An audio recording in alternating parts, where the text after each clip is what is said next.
شروع اللہ کے نام سے جو بڑا مہربان نہایت رحم کرنے والا ہے۔ قابیل کے قتل کی وجہ۔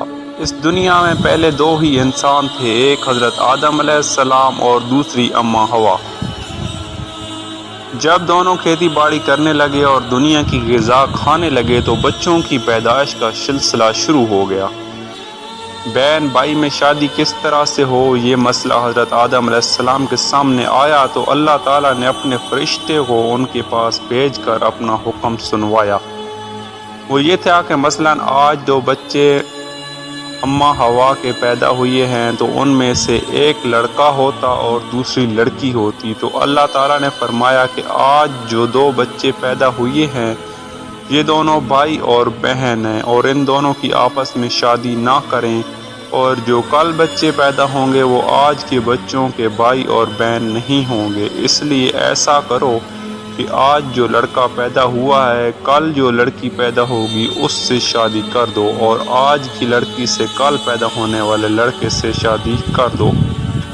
خدا کی طرف سے حضرت آدم علیہ السلام کو اس طرح شادی بیاہ کرنے کا حکم تھا، وہ اللہ کے اس حکم کے مطابق شادی کرتے تھے۔ واقعہ یوں ہوا کہ مثلاً آج اماں حوا کے دو بچے پیدا ہوئے، لڑکے کا نام قابیل رکھا گیا اور اس کے ساتھ جو لڑکی پیدا ہوئی وہ بڑی خوبصورت اور حسین تھی، اور ان کے بعد جو دو لڑکے پیدا ہوئے، لڑکے کا نام حابیل رکھا گیا، مگر ان کے ساتھ جو لڑکی پیدا ہوئی وہ بدصورت تھی۔ خدا کے حکم کے مطابق قابیل کے ساتھ پیدا ہونے والی لڑکی حابیل کے نکاح میں آنے والی تھی، اور حابیل کے ساتھ پیدا ہونے والی بدشکل لڑکی قابیل کے نکاح میں آنے والی تھی۔ وہ سوچتا رہتا اور پریشان ہوتا رہتا تھا کہ زندگی بھر کے لیے رفیق حیات کا معاملہ تھا۔ قابیل نے حابیل سے کہا کہ بھائی تم ایسا کرو کہ اپنے ساتھ پیدا ہونے والی لڑکی کو تم لے لو اور میرے ساتھ پیدا ہونے والی لڑکی کو میں لے لوں۔ حابیل بڑا نیک اور صالح تھا، اس نے کہا کہ بھائی تو مجھ سے حرام کاری کرانا چاہتا ہے اور خود حرام کاری کرنا چاہتا ہے۔ اس طرح سے شادی کرنے کا حکم اللہ تعالیٰ نے نہیں فرمایا، اس لیے میں اپنی بہن سے شادی نہیں کروں گا اور اپنی بیوی کو بھی نہیں چھوڑوں گا۔ دونوں بھائیوں میں سے اس طرح کی باتیں ہوتی رہیں۔ حضرت آدم علیہ السلام کو اس کی اطلاع حضرت آدم علیہ السلام نے ارشاد فرمایا، اللہ تعالیٰ سے اس مسئلے کا فیصلہ چاہا۔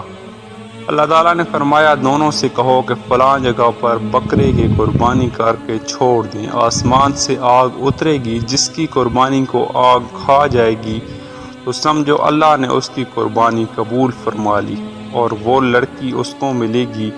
اللہ کے حکم کے مطابق قابیل اور حابیل دونوں نے اپنے بکرے کی قربانی کر کے اس جگہ پر چھوڑ دی۔ آسمان سے آگ اتری اور حابیل کی قربانی کو کھا گئی۔ یہ واقعہ دیکھ کر قابیل آگ بگولا ہو گیا۔ قرآن مجید میں اللہ تعالیٰ نے قابیل اور حابیل کے واقعہ کو بیان فرمایا کہ انسان کا دشمن حضرت آدم علیہ السلام کی اولاد کی طاق میں لگا ہوا تھا، مگر آدم علیہ السلام کی موجودگی میں ان کے اولاد کو حق کے راستے سے ہٹا کر دوزخ کے راستے پر ڈالنے کی قدرت اور طاقت اپنے اندر نہیں پاتا تھا۔ البتہ قابیل اور حابیل کے واقعے میں حضرت آدم علیہ السلام کے ایک لڑکے کو دوزخ میں داخل کرنے کا موقع پا گیا۔ قربانی قبول نہ ہونا اور پسندیدہ بیوی کو نہ پانا یقیناً اس کے دل و دماغ کو ہلا کر رکھ دیا۔ ممکن ہے کہ ابلیس نے اس سے ملاقات کی ہو اور معلوم کیا ہو کہ بیٹے تم پریشان نظر آ رہے ہو، اس کی وجہ کیا ہے مجھے بھی بتلا دو۔ اس پر قابیل نے اپنا واقعہ سنایا ہو اور ابلیس نے کہا ہو کہ بیٹے پریشان ہونے کی ضرورت نہیں، یہ مسئلہ تو بہت آسان ہے، اگر تم عمل کرو تو بتلا دوں۔ قابیل نے کہا ہوگا بابا آپ کی بڑی مہربانی، ضرور بتلاؤ، میں اس پر عمل کروں گا، یہ آپ سے وعدہ کرتا ہوں کہ میں۔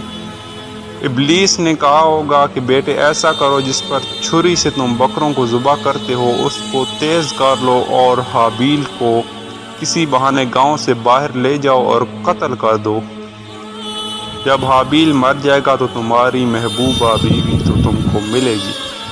ابلیس کی یہ بات ممکن ہے قابیل کی سمجھ میں آ گئی ہوں۔ وہ حابیل کو بلا کر جنگل میں لے گیا ہو۔ انسان کو معلوم ہی نہیں تھا کہ قتل کسے کہتے ہیں۔ یہ ترکیب ابلیس ہی نے قابیل کو بتلائی ہوگی۔ آگے کے واقعے قرآن کریم نقل کر رہا ہے۔ سورۃ المائدہ ان کو آدم کے 2 بیٹوں کا واقعہ سنا دیجیے۔ جب دونوں نے نیاز کی کسی جانور کی، ایک کی قبول ہو گئی اور دوسرے کی مقبول نہیں ہوئی، تو اس نے کہا کہ میں تجھ کو قتل کر دوں گا۔ حابیل نے کہا کہ اللہ تعالیٰ پرہیزگاروں کی نیاز قبول کرتا ہے۔ اگر تو میرے اوپر مارنے کے لیے ہاتھ چلائے گا تو میں تیرے اوپر تجھے مارنے کے لیے ہاتھ نہیں چلاؤں گا۔ میں تو سارے عالم کو پالنے والے اللہ سے ڈرتا ہوں۔ میں چاہتا ہوں کہ تو میرا گناہ بھی اپنے گناہ میں اپنے سر پر لا دے اور تو دوزخ میں جانے والا بن جائے، اور ظالم کو یہی سزا ملتی ہے۔ پھر قابیل کا نفس اپنے بھائی کے خون بہانے پر راضی ہو گیا۔ یہی ہے اپنے نفس و شیطان مردوں کی حرکت، جس کو میں نے ممکن کے ساتھ لکھا ہے۔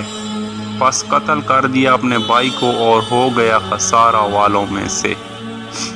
پھر اللہ تعالیٰ نے کوا کو بھیجا کہ دکھا دے قابیل کی کس طرح اپنے بھائی کی لاش کو مٹی میں چھپایا جاتا ہے۔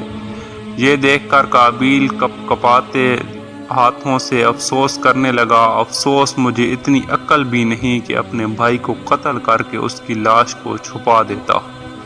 انسانی تاریخ میں قتل انسان کا یہ پہلا کیس اور واقعہ ہے۔ اپنے ایک بچے کے قتل ہونے اور بچے کے شیطان مردوں کے ساتھ دوزخ میں جانے کی حضرت آدم علیہ السلام اور اماں حوا علیہ السلام کو بڑا رنج و غم ہوا، اور وہ لوگ کس قدر پریشان ہوئے ہوں گے انہی سے پوچھو۔ اولاد آدم میں شہرت ہونے لگی۔ اس عبرت ناک واقعے کو سن کر ان کے لڑکے بھی قابیل پر لعنت بھیج کر کہنے لگے کہ وہ بڑا ہی ظالم تھا کہ ایک بھائی کو قتل کر کے شیطان کا ساتھی بن کر دوزخ میں جا گرا۔ ہماری ماں کو بھی ابلیس مردود ظالم نے جنت سے نکالا، اب وہ ہم کو دوزخ میں لے جانے کی کوشش کر رہا ہے۔